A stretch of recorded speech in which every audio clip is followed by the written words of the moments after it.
Aujourd'hui, on poursuit donc le fil de la question « Peut-on retrouver son animalité ?» Et pour ça, on va se rappeler que dans la dernière vidéo, on avait affirmé que les animaux n'ont pas de conscience. Les animaux sont des machines, ils ne se représentent pas le monde, c'est une thèse qu'on a pu défendre en faisant une distinction entre d'une part le comportement objectif d'un être vivant et d'autre part ses représentations, la manière dont subjectivement il a ou non conscience de ce comportement objectif. Ce qu'on a établi, c'est qu'avec Descartes, on peut soutenir qu'il y a une différence forte entre d'une part le comportement et d'autre part la conscience du comportement, de sorte que l'on peut affirmer que si les animaux ont des comportements qui ressemblent parfois beaucoup aux nôtres, on ne peut pas en conclure que comme nous, ils ont une représentation de ces comportements. La peur, en ce sens, ce n'est pas un vécu intérieur de tension vers un objet que j'imagine, c'est bien plutôt un ensemble de mécanismes biologiques, comme l'augmentation de la sudation, l'accélération du rythme cardiaque et du débit sanguin, la concentration de mes ressources neuronales vers les récepteurs sensoriels. Et c'est exactement ce mécanisme biologique qu'on appelle la peur. La peur, c'est donc chez l'animal un comportement, mais pas la représentation de ce comportement. Par conséquent, une tentative de représentation de l'animalité, représentation au sens subjectif, au sens de vivre en soi-même ce que ça fait que d'être un animal, se trouve tout de suite soldé par un échec. Un échec qui tient au fait que les animaux sont une conformation particulière de la matière et qu'en tant que tel, il n'y a pas de représentation interne de l'animalité. Bien sûr, on peut représenter extérieurement l'animalité, c'est-à-dire décrire la manière dont un animal fonctionne, son anatomie, sa physiologie, et envisager par conséquent une science de l'animalité comme une science objective. Cependant, l'hypothèse d'un partage subjectif, d'un vécu commun avec les autres animaux, est tout de suite réduite à néant. Mais c'est aller un peu vite en besogne que d'accepter cette thèse sans formuler de critique. Un élément assez problématique, c'est que on pourrait dire que notre corps nous fait appartenir à l'animalité. Nous aussi, quand nous avons peur, il y a une augmentation de la sudation, du rythme cardiaque et de la concentration attentionnelle à l'égard de nos sens, et par conséquent, on pourrait effectivement dire qu'à ce titre, notre corps, au moins, est un corps animal. Dès lors, le problème devient comment se fait-il qu'il y a une conscience chez l'homme alors qu'il n'y en a pas chez les autres animaux ? Ce qu'on va donc explorer aujourd'hui, c'est l'hypothèse selon laquelle il y a bien des représentations communes, il y a bien un moyen de se représenter notre animalité. Et on va le défendre avec deux arguments principaux, deux types de faits qui semblent indiquer de la possibilité de représentation animale. D'une part, on va étudier les comportements animaux qui semblent faire preuve de compassion et qui donc en ce sens-là sont directement une capacité à se mettre à la place de l'autre. D'autre part, on va étudier les comportements animaux qui semblent faire preuve d'intelligence et prendre le raisonnement qu'on avait établi la dernière fois, selon laquelle on peut reconnaître une conscience là où il y a de l'intelligence, à bras-le-corps, en disant que oui, mais en fin de compte, certains comportements animaux semblent clairement intelligents, donc pourquoi leur dénier une conscience ? La question qui sert de fil conducteur à l'ensemble de ce cours, c'est la possibilité d'une mise à la place de l'autre par l'homme vis-à-vis des autres animaux. Et ce qu'on présuppose, c'est que pour pouvoir se mettre à la place des autres animaux, il faut que nous partagions certaines expériences. Ce que l'on recherche, par conséquent, c'est un terrain d'expérience commun. Une expérience de la vie qui serait partagée entre l'homme et les autres animaux. Et il semble exactement que la compassion, l'expérience de la pitié, confère immédiatement une réponse à cette question. Ce qui peut faire obstacle à la reconnaissance de l'existence de la compassion comme terrain d'expérience commun entre les différentes espèces d'animaux, c'est une vision de la nature qui en fait une sorte de sauvagerie barbare dans laquelle c'est la violence qui règne. Lorsque l'on parle en effet de loi de la jungle ou de chaîne alimentaire, il semble qu'on colporte une conception de l'animalité qui en fasse un strict terrain de conflit, une guerre de tous contre tous. Reconnaître l'existence de la compassion comme type d'expérience existant entre les animaux et potentiellement entre l'homme et les animaux, ça requiert donc de formuler une critique de cette vision de la nature comme une guerre totale. Il ne s'agit pas du tout de nier l'existence de la compétition dans la nature. La compétition existe évidemment, il y a des rapports de prédation, ils font partie des relations naturelles que peuvent avoir les êtres vivants entre eux. Il s'agit bien plutôt d'interroger pourquoi on réduit la totalité des relations entre différents êtres vivants à des relations de prédation, et pourquoi on perd la capacité à percevoir d'autres rapports que ceux-ci. Or, pour répondre à cette question, il semble vraiment intéressant de voir qu'en général, les discours qu'on porte sur la nature servent à justifier des discours qu'on porte sur l'être humain. Ainsi, il est bon de remarquer ici qu'on a souvent tendance à justifier un type de jugement de valeur à propos d'un comportement donné en affirmant qu'il est naturel ou au contraire qu'il est contre nature. Vous pouvez, selon vos désirs, choisir parmi les comportements comme la polygamie, l'homosexualité, la gestation pour autrui, les OGM ou l'énergie nucléaire, ce que vous voulez, et dire que ça existe dans la nature, par conséquent c'est justifié à être utilisé, ou au contraire, son inexistence dans la nature justifie qu'on le condamne. Autrement dit, à chaque fois dans ce type de discours, qui revient à dire que la nature est ainsi, par conséquent les êtres humains doivent être ainsi, on fait un type de raisonnement qui est assez classique et qui s'appelle le sophisme naturaliste. Le sophisme naturaliste, c'est un raisonnement qui nous fait passer de ce qui est à ce qui doit être sans justification. C'est pas naturel, par conséquent, ça doit pas exister. On appelle ce raisonnement un sophisme précisément parce que c'est un raisonnement qui a l'apparence d'être véridique alors qu'en réalité c'est un raisonnement fallacieux. Et si c'est un raisonnement fallacieux, c'est parce que du constat que ça n'existe pas, on ne peut pas conclure que ça ne doit pas exister. À ce niveau le plus élémentaire et dans sa formulation la plus courante, ce raisonnement est même contradictoire. En effet, au sens le plus élémentaire, la nature ça désigne la totalité de ce qui existe, sans exception, c'est-à-dire ce qui est rendu possible par les lois qui constituent les rapports de causalité entre les choses de l'univers. Le sophisme naturaliste est contradictoire en un premier sens, il affirme d'une part que quelque chose n'existe pas parce qu'il n'est pas naturel, et d'autre part, il affirme qu'il existe puisqu'il le condamne. Donc il affirme que la nature est quelque chose et en même temps n'est pas cette chose, il est contradictoire, c'est bel et bien un sophisme. Quand on fait des raisonnements du type « dans la nature, c'est la loi de la jungle, par conséquent, tu ne peux pas condamner mon égoïsme », eh bien, on est effectivement en train de confondre deux types de choses. D'une part, la nécessité naturelle, c'est-à-dire ce qui existe selon les lois de la nature, et d'autre part, des normes morales. Et au fond, c'est effectivement cette considération de la nature comme une norme qui fait problème. Car, en général, les normes, elles contiennent une dimension arbitraire. Et ici, l'arbitraire de la norme, il repose précisément sur le type de comportement qui existe dans la nature que l'on choisit pour pouvoir justifier la norme qui est la nôtre. C'est d'ailleurs exactement au sein d'un débat de ce type que Rousseau, dans le discours sur l'origine de l'inégalité, décrit les comportements de pitié. Le mot pitié, on pourrait le reformuler avec le terme de compassion. Donc pitié et compassion, c'est au moins en première approche la même chose. L'ensemble des comportements par lesquels je perçois la douleur de l'autre, ce qui va me pousser à agir en sa faveur. Lisons ensemble le texte dans lequel il fait cette description. Il y a d'ailleurs un autre principe qui, ayant été donné à l'homme pour adoucir, en certaines circonstances, la férocité de son amour-propre, ou le désir de se conserver avant la naissance de cet amour, tempère l'ardeur qu'il a pour son bien-être par une répugnance innée à voir souffrir son semblable. Je parle de la pitié, disposition convenable à des êtres aussi faibles et sujets à autant de maux que nous le sommes, vertu d'autant plus universelle et d'autant plus utile à l'homme qu'elle précède en lui l'usage de toute réflexion, et si naturelle que les bêtes mêmes en donnent quelquefois des signes sensibles. Sans parler de la tendresse des mères pour leurs petits et des périls qu'elles bravent pour les en garantir, on observe tous les jours la répugnance qu'ont les chevaux à fouler aux pieds un corps vivant. Un animal ne passe point sans inquiétude auprès d'un animal mort de son espèce, il y en a même qui leur donnent une sorte de sépulture. Et les tristes mugissements du bétail entrant dans une boucherie annonce l'impression qu'il reçoit de l'horrible spectacle qui le frappe. On lit donc bien que dans ce texte, la cible de Rousseau est une forme d'individualisme qui ferait de l'égoïsme individuel la justification de la totalité des comportements qu'on a. En réalité, il pense ici à un auteur en particulier, c'est Thomas Hobbes et la théorie politique qu'il formule dans Le Léviathan.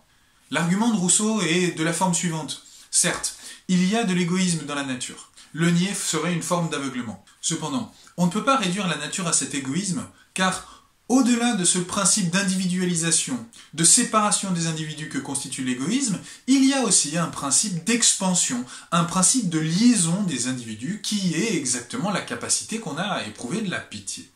Ce qui va nous intéresser particulièrement, c'est que dans ce texte, Rousseau caractérise la pitié comme étant, d'une part, pré-réflexive et d'autre part transspécifique.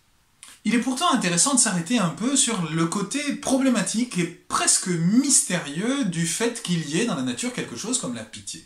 Si je vois quelqu'un faire une chute et se faire assez mal, par exemple se tordre violemment la cheville ou s'écorcher vivement le genou, il est assez probable que moi-même j'éprouve au moins partiellement la douleur de cette chute. C'est ça la pitié. C'est la compassion au sens de pâtir avec l'autre, au sens de la capacité que j'ai à éprouver la douleur d'un autre. La première chose qui est vraiment remarquable, c'est que c'est plutôt un mécanisme étonnant. Ce qui fait que j'éprouve moi-même une douleur, c'est que je suis blessé. C'est la blessure qui est interne à mon corps propre, qui est la cause de la représentation que j'ai de la douleur de mon corps. Pour que j'ai la représentation de la douleur, c'est-à-dire pour que j'ai mal, eh bien il faut effectivement que ce soit mon corps qui soit affecté. Donc ce qui est plutôt surprenant, c'est que je peux avoir mal pour un certain type de comportement, un certain type de choses qui ne sont pas mon corps. De sorte que dans la pitié, dans la compassion, il y a une sorte de lien mystique, mystérieux qui s'établit entre deux individus. Il se blesse, j'ai mal. Il se blesse, j'éprouve une douleur qui n'est pas la mienne. Comment expliquer alors que j'éprouve moi-même une douleur, c'est-à-dire que j'ai la représentation d'une blessure, alors que cette blessure affecte un corps qui n'est pas le mien ? Une chose est claire au moins, c'est que pour que je me représente la douleur de l'autre, eh bien il faut qu'on ait en commun quelque chose. Et ce quelque chose, c'est la représentation de la douleur. C'est à la condition que l'autre puisse avoir mal véritablement que l'on peut dire qu'il y a au sens strict compassion. La compassion, c'est la capacité exactement à partager des représentations, et en particulier la représentation de la douleur. Donc pour que j'ai mal quand quelqu'un d'autre tombe, il faut 1. Que j'ai la capacité de me représenter sa douleur, 2. Qu'il ait la capacité de se représenter la douleur, et que 3. À l'occasion d'un accident dans lequel il fait une chute, alors nous communions dans nos représentations. Je me représente alors la douleur de l'autre. Ici, quelqu'un qui défendrait la thèse qu'on a soutenue dans la vidéo précédente, un cartésien, pourrait parfaitement affirmer effectivement que c'est un mécanisme de projection. C'est parce que je projette la douleur que j'ai en moi dans la même situation que celle que j'observe, que j'ai mal pour l'autre. Mais en réalité, le fait que j'ai mal pour l'autre n'implique aucunement le fait qu'il ait réellement mal. Mais à ce stade, l'argument deviendrait très faible. Il reviendrait effectivement à affirmer ce qu'on appelle le solipsisme, c'est-à-dire que je suis le seul de l'univers à avoir des représentations, et que le reste de l'univers n'est que objet. Si on admet ensemble le postulat commun selon lequel tous les êtres humains ont des représentations de la douleur, alors ici l'argument devient très puissant, parce qu'il y a véritablement une coïncidence de nos représentations. Quand j'ai pitié pour l'autre, je me représente sa douleur, et donc nous avons ensemble la même représentation qu'est la représentation de la douleur. C'est cette communion de la représentation de la douleur qui constitue exactement la compassion.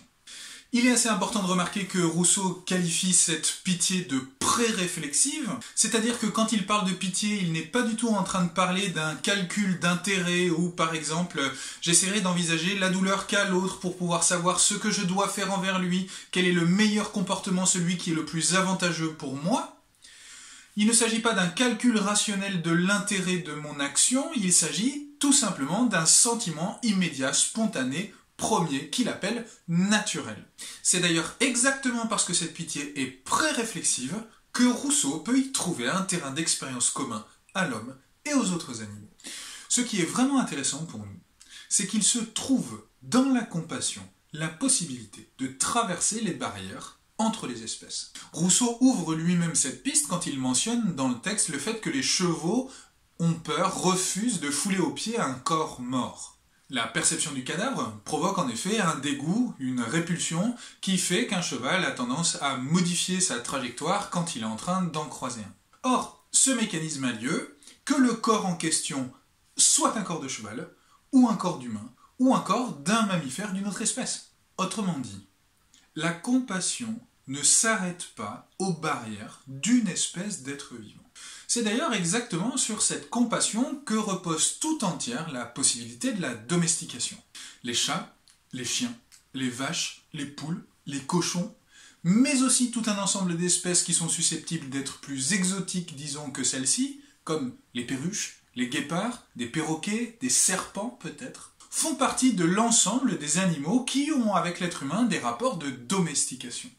Toutes ces relations de domestication supposent d'une part qu'il y ait entre l'homme et ces autres animaux la reconnaissance d'une animalité réciproque, ce ne sont pas des choses et nous ne sommes pas des choses pour eux, et d'autre part, une reconnaissance de cette animalité sur un mode qui n'est pas le mode de l'agressivité, qui n'est pas le mode de la prédation. La condition de possibilité des rapports de domestication, c'est donc la compassion. Il est ici aussi intéressant de mentionner la possibilité de comportements de compassion interspécifiques, c'est-à-dire où des animaux qui n'appartiennent pas à la même espèce semblent indiquer réciproquement des formes de compassion. On peut penser aux formes de coopération dans la défense contre un prédateur, au partage de nourriture, à des services réciproques, et même dans des cas exceptionnels mais qui ont été observés, des adoptions interspécifiques. On peut donc défendre clairement qu'il y a des formes de compassion qui s'exercent non seulement entre l'homme et l'animal, mais entre les animaux eux-mêmes. Un point important pour nous, c'est que ça nous oblige à revenir sur le principe d'objectivité scientifique qu'on avait exposé dans la vidéo précédente. Selon ce principe, on ne doit considérer comme réel que ce qui est strictement objectif, c'est-à-dire procéder à une ascèse de nos propres émotions de manière à les supprimer du monde. Il faudrait donc systématiquement supprimer la tendance que nous avons à projeter nos émotions sur les choses extérieures de manière à pouvoir produire une connaissance qui soit scientifique. Mais le problème qu'on est en train de voir tout de suite, c'est que la suppression de ces émotions nous empêche de reconnaître la vie réelle des animaux. Au contraire, considérer notre empathie comme point de départ pour pouvoir observer et connaître les comportements des animaux est un élément de méthodologie scientifique, de l'éthologie en particulier. Plusieurs recherches contemporaines soutiennent exactement cette thèse. On peut donc résumer notre argument de la manière suivante. La pitié d'un individu pour un autre est possible à condition que le premier individu se représente correctement le comportement de l'autre individu, et le critère de correction de cette représentation, c'est que les deux représentations, les représentations qu'ont les deux individus, soient les mêmes. Or, il existe de la pitié entre l'homme et l'animal, et parfois même entre des animaux différents. Par conséquent, il y a un terrain d'expérience commun entre l'homme et les autres animaux, et les autres animaux sont capables de se représenter leur propre comportement. Ce qu'affirme Rousseau, c'est donc que la condition de possibilité de la pitié, c'est qu'il y ait entre deux individus différents une même représentation d'un comportement qu'ils sont susceptibles d'avoir tous les deux. Et à partir de cette définition de la pitié, on peut formuler un argument qui établisse l'existence d'une conscience animale et par conséquent de représentations communes entre l'homme et les autres animaux. Voici à quoi pourrait ressembler cet argument. D'une part, pour qu'il y ait de la pitié, il faut que deux individus aient la même représentation d'un comportement qu'ils peuvent avoir tous les deux. Or, l'homme peut avoir de la pitié envers les autres animaux et les autres animaux entre eux. Par conséquent, il est nécessaire que les autres animaux puissent se représenter leur comportement. L'existence de la pitié semble donc donner une preuve de la conscience animale, d'une part, et d'autre part, une identité comportementale, une identité des représentations entre nous et les autres animaux.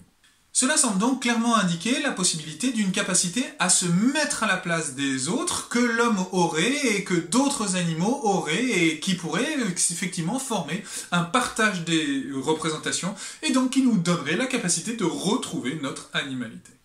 Mais il y a une objection classique qui peut être faite à cet argument de la pitié pour rétablir l'existence d'une conscience chez les autres animaux. Cet argument revient en effet à dire que la pitié n'est rien d'autre qu'un comportement instinctif. L'insistance de Rousseau sur le fait que la pitié soit antérieure à la réflexion, sa considération comme un sentiment pré-réflexif, semble d'ailleurs indiquer que Rousseau n'est pas explicitement en désaccord avec Descartes sur ce point. C'est d'ailleurs un élément assez important qui met en conflit deux types de conceptions de la morale du sentiment et la morale de l'utilité. Les morales du sentiment soutiennent que c'est nos sentiments spontanés qui nous indiquent ce qui est bien, alors que les morales de l'utilité indiquent que c'est un calcul rationnel qui nous permet de savoir ce qui est bien.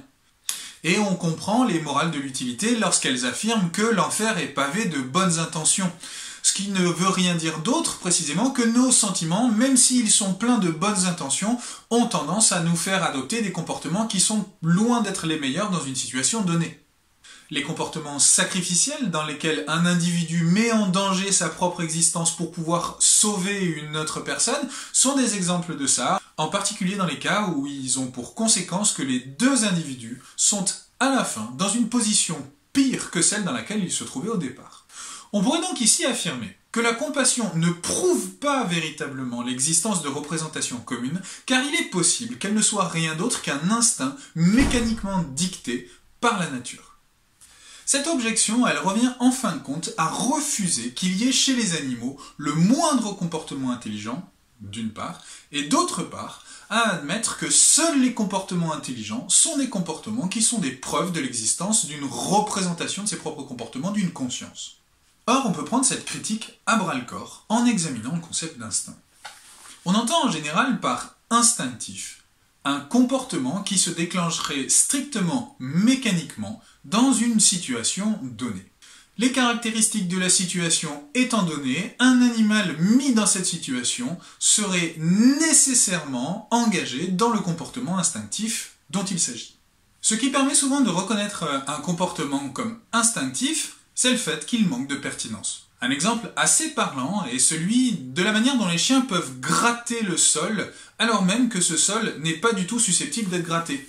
Comme par exemple lorsqu'ils tentent de recouvrir leurs excréments sur du goudron. Ce serait donc du fait que ce comportement ne peut pas être empêché qu'il se déclenche nécessairement qu'il peut être qualifié d'instinctif. Mais pour commencer à mettre en doute ce concept d'instinct, il est intéressant de remarquer que la manière dont il est mis en lumière, c'est souvent dans des situations qui sont plutôt artificielles par rapport au milieu de vie originaire d'un animal.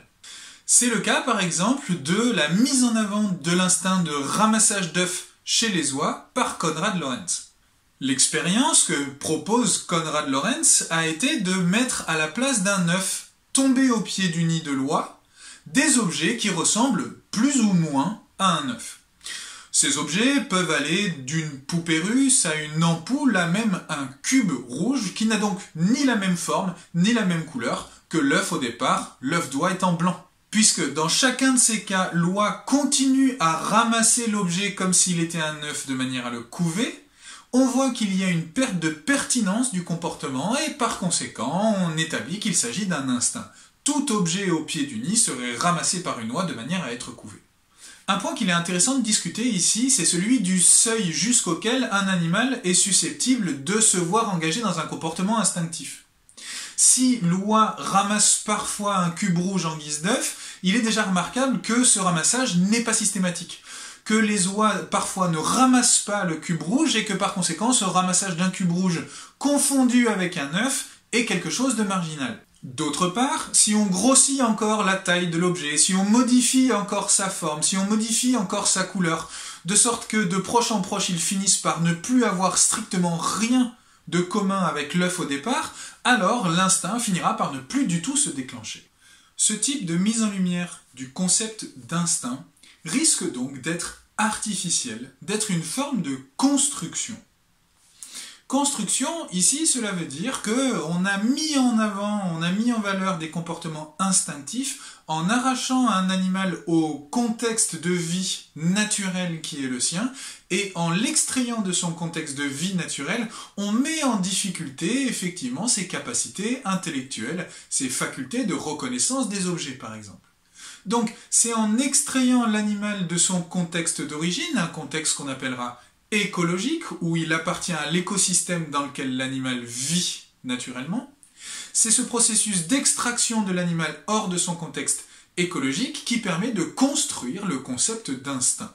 C'est en plaçant l'animal dans une situation artificielle qu'on lui ferait adopter un comportement qui a perdu sa pertinence, et il a précisément perdu sa pertinence parce qu'on a extrait l'animal du contexte dans lequel il est capable d'être pertinent. Or, à cet égard, l'homme, tout autant que les autres animaux, est capable d'avoir des comportements qui sont instinctifs. Instinctifs, c'est-à-dire qu'ils se déclenchent dans des situations qui ne sont pas pertinentes. Le coup de frayeur que nous pouvons avoir quand quelqu'un nous tape sur l'épaule par derrière, la maladresse que nous pouvons commettre quand nous évaluons mal la distance à laquelle un objet se trouve, ce sont là tout autant de comportements qui mettent en défaut notre intelligence, de sorte qu'on pourrait les nommer instinctifs. Autrement dit, un même comportement peut être instinctif ou intelligent en fonction du contexte de pertinence dans lequel il se trouve, si précisément c'est la pertinence du comportement qui sert à définir l'instinct. Dans ce contexte-là, il n'y a pas de différence stricte radicale entre l'instinct et l'intelligence, mais bien plutôt une continuité, et c'est la situation dans laquelle le comportement se réalise qui permet de le qualifier comme étant intelligent ou instinctif. On a alors de très très bonnes raisons d'essayer de comprendre pourquoi on a pu affirmer que tous les comportements animaux sont instinctifs, c'est-à-dire pourquoi nier la possibilité de comportements animaux qui soient véritablement intelligents. On a effectivement traditionnellement souvent souscrit à une sorte de dualisme intelligence-instinct qui recouperait exactement un dualisme homme-animal. Et la thèse de René Descartes des animaux-machines est un exemple parfait de ça. Pourtant, d'autres auteurs ont formulé une critique de ce dualisme et ont reconnu l'existence de comportements animaux qui sont intelligents. C'est le cas en particulier de Montaigne. Dans l'un de ses essais, qui s'appelle « Apologie de Raymond Sebond », Montaigne soutient en effet que l'homme est susceptible d'un type d'erreur qui est exactement le contraire de l'erreur qu'on a appelée l'anthropomorphisme. En effet, Montaigne soutient que c'est par anthropocentrisme que nous ne parvenons pas à reconnaître l'intelligence des comportements animaux. L'anthropocentrisme, c'est le fait de faire de l'homme l'être qui a le plus de valeur et de ne considérer la valeur des autres êtres vivants que par comparaison avec l'être humain. Cette comparaison étant généralement désavantageuse pour les autres animaux, comme lorsque l'on dit que c'est l'intelligence humaine qui sert de critère pour juger de la pertinence des autres animaux, alors elle revient à faire de l'homme le centre de la création. Ce que soutient donc Montaigne, c'est que c'est par orgueil que nous ne reconnaissons pas l'intelligence des autres animaux. C'est cette sorte de maladie de l'esprit qu'on appelle l'orgueil, d'erreur intellectuelle fondamentale qui nous empêche de reconnaître, de retrouver notre animalité. Une des choses qu'il est très important de noter aujourd'hui, c'est que à travers les comportements qu'on étudie, que ce soit la compassion, ou que ce soit l'orgueil qui détermine l'anthropocentrisme, il y a exactement des mécanismes qui existent en l'homme et qui le rendent identique aux autres animaux. L'orgueil humain est peut-être l'une des caractéristiques de son humanité, mais aussi de son animalité, exactement comme c'est le cas pour la compassion. Si donc c'est notre animalité qui nous empêche de retrouver notre animalité, il va falloir, et c'est exactement le type de stratégie argumentative que va adopter Montaigne, rechercher chez les animaux des comportements qui sont intelligents. Commençons par le premier qu'il identifie, le comportement de pistage chez les renards thraces. Pour montrer que les animaux ont des qualités semblables aux humains. Prenons donc l'exemple du renard dont se servent les habitants de la Thrace quand ils veulent entreprendre de traverser, par-dessus la glace, quelques rivières gelées, et qu'ils le lâchent devant eux à cet effet. Si nous le voyions au bord de l'eau, approcher son oreille bien près de la glace, pour éprouver s'il va entendre, à une distance longue ou proche, bruire l'eau qui court au-dessous, et, suivant qu'il trouve par là qu'il y a plus ou moins d'épaisseur dans la glace, se reculer ou s'avancer, n'aurions-nous pas une bonne raison de juger qu'il lui passe par la tête des réflexions semblables à celles qui passeraient dans la nôtre, et que c'est là un raisonnement et une conclusion tirée du bon sens naturel. Ce qui fait du bruit se déplace, ce qui se déplace n'est pas gelé, ce qui n'est pas gelé est liquide, et ce qui est liquide plie sous la charge. Car attribuer cela uniquement à une vivacité particulière du sens de l'ouïe, sans progression logique du raisonnement, c'est une chimère, et cela ne peut entrer dans notre esprit. Il faut juger d'eux-mêmes des très nombreuses sortes de ruses et d'inventions par lesquelles les bêtes se protègent des entreprises que nous faisons contre elles. Ce qu'il est vraiment important de remarquer ici, c'est que chacune des actions que met en place ce renard est un intermédiaire pour atteindre une finalité qui est lointaine.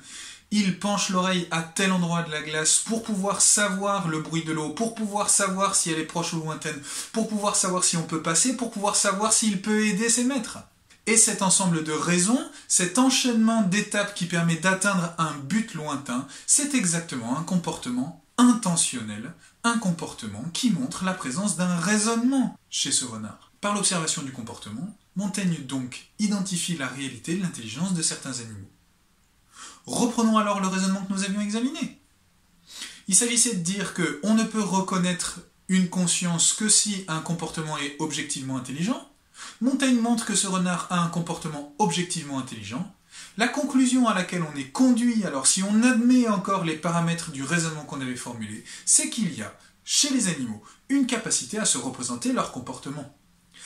Un point qui est extrêmement intéressant ici, c'est que la capacité à se représenter quelque chose, elle est la condition pour pouvoir enchaîner cet ensemble d'étapes qui permet à l'animal de parvenir à réaliser son comportement. Effectivement, il faut que je me représente le bruit de l'eau.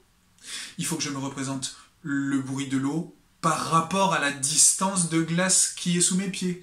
Il faut que je me représente cette distance de glace par rapport à une certaine dureté. Cette dureté par rapport à une capacité à supporter un poids défini. Cette capacité à supporter un poids défini par rapport à un but général, celui de traverser la rivière.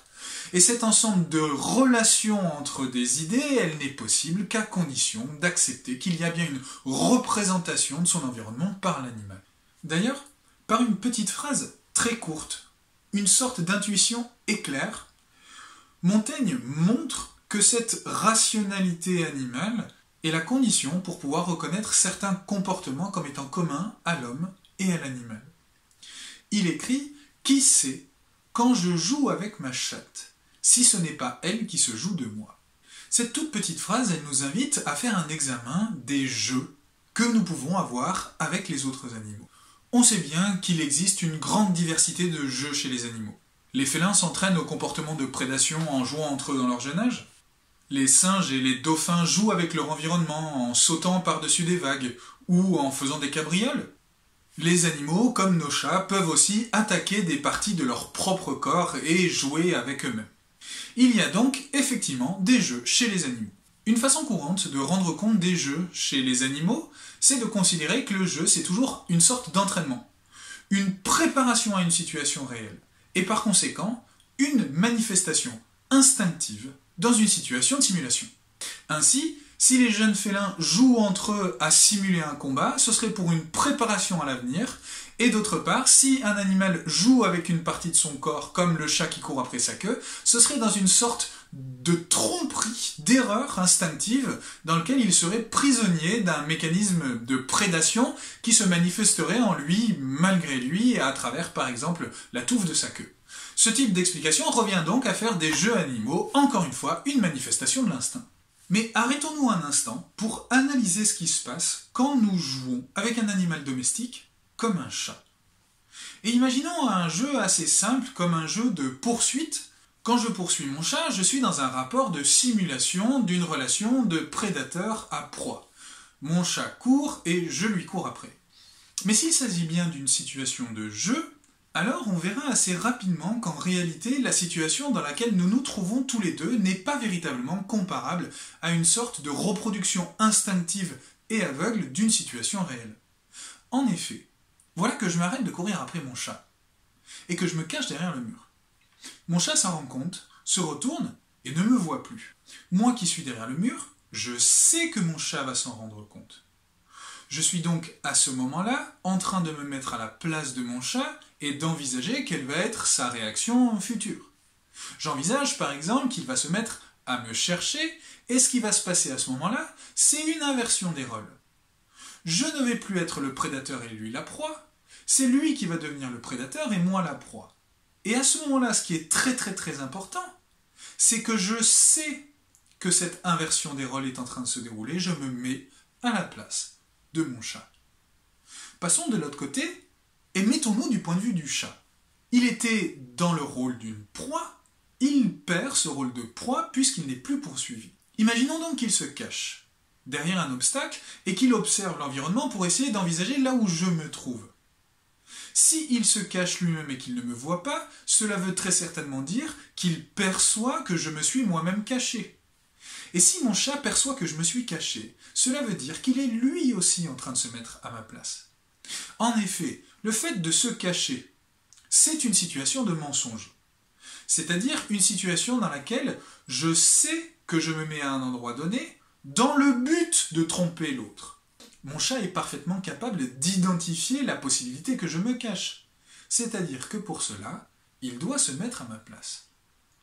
Dans ces moments de tension, qui exactement font l'intérêt du jeu, dans lequel chacun de nos positions respectives sommes dans un va-et-vient constant entre ma position et celle de l'autre avec lequel je joue, il y a une communion des représentations. Dans le jeu, je ne suis plus simplement moi dans ma conscience séparée de celle de l'animal avec laquelle je joue. Je suis en train en même temps toujours de déborder mes représentations pour essayer d'épouser celle de celui avec lequel je joue et de revenir à ma position. Et réciproquement, mon chat fait de même avec moi. Et dans cette situation de réciprocité constante où nos représentations s'entremêlent, où je sais ce que c'est mon chat sur ce que je sais, etc. Ces redoublements dans des raisonnements complexes sont exactement ce qui constitue un jeu. Remarquons par ailleurs que le chat avec lequel je joue est parfaitement capable de rétracter ses griffes, d'adopter des positions de jeu, d'arrêter de jouer à un moment donné s'il sent que l'espèce de communion que nous sommes en train d'établir est rompue, de sorte qu'il est précisément en train de saisir que le jeu commence par un contrat. Le contrat tacite dans lequel nous nous engageons toujours quand nous jouons, c'est les règles du jeu. Les règles du jeu ne sont en effet pas nécessairement un formulaire écrit avec un ensemble de points qui doivent nécessairement être respectés. C'est en premier lieu le consentement réciproque que je manifeste par mon comportement quand je suis en train de commencer à poursuivre par exemple mon chat, alors qu'il sait que je ne suis pas un prédateur. Quand Montaigne écrit « Lorsque je joue avec ma chatte, qui peut savoir si ce n'est pas elle qui se joue de moi ?» Ce qu'il est en train de dire, c'est que non seulement les animaux sont intelligents, mais de plus, nous reconnaissons dans nos comportements l'intelligence des animaux, dans le type de rapport, dans le type de relation que nous avons avec eux.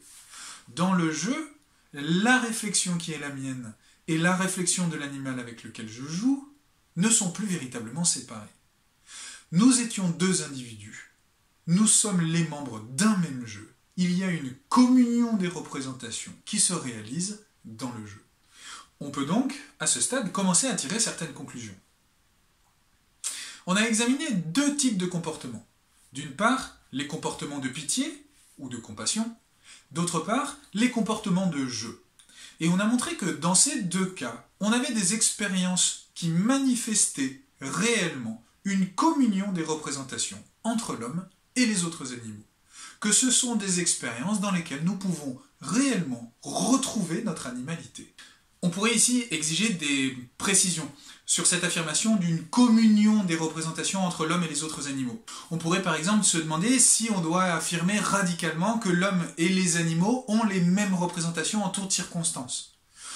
On pourrait essayer d'envisager, au contraire, qu'il y ait une différence de degré, une progressivité, une croissance continue des représentations entre l'homme et les autres animaux. À ce titre, si l'on admet encore le point de départ qui nous sert de fil conducteur, à savoir que les comportements sont des signes de conscience, alors on peut effectivement admettre qu'il y ait une continuité qu'entre les comportements de l'huître, ceux du renard dont nous parle Montaigne, ceux d'un grand singe comme un bonobo et ceux d'un être humain, il y a en effet une continuité plutôt qu'une identité. Mais même s'il y a seulement continuité et non pas identité des représentations entre les nôtres et celles des animaux, la question reste de savoir ce qui nous empêche d'admettre ce qui semble maintenant être évident. Pourquoi ne reconnaissons-nous pas la conscience des autres animaux? Et c'est à cette question-là qu'on essaiera de répondre dans la prochaine vidéo.